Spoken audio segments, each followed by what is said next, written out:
Tämä on Doc Venturesin Ice Bucket Challenge. Kuulitte oikein. Sillä erotuksella, että tässä haasteessa filmitähdet, julukkikset eikä tämmöiset tavankaan tallaajat kaada päälleen jääkylmää ämpärillistä vettä. Ei, vaan tällä haasteversiolla voi oikeasti pelastaa 3 ihmishenkeä per kerta. Kyllä, kuulitte oikein. Tämä on Hot Bucket Challenge. Hot Blood Challenge, eli verta pakkiin.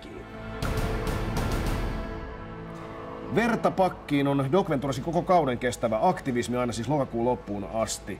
Tavoitteena on kerätä ennätysmäärä uusia luovuttajia Punaisen Ristin hengenpelastajajoukkoon. Tämä pyyteettömässä vapaaehtoisuudessaan kansainvälisestikin vallankumouksellinen suomalaissysteemi voi hyvin olla motivaattorina myös henkilökohtaisen levelin vallankumoukseen, siis etenkin ensikertalaiset nyt liikkeelle.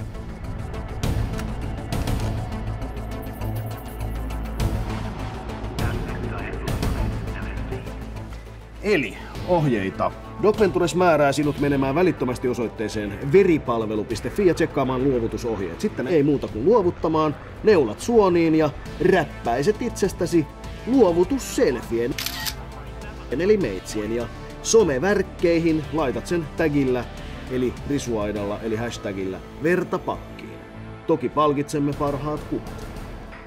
Seuraavaan Hot Blood Challengeen Doc Ventures haastaa kaikkien teidän lisäksenne myös koko Suomen hallituksen. Eli ministerit etunenässä, verta pakkiin. Toimikaa välittömästi.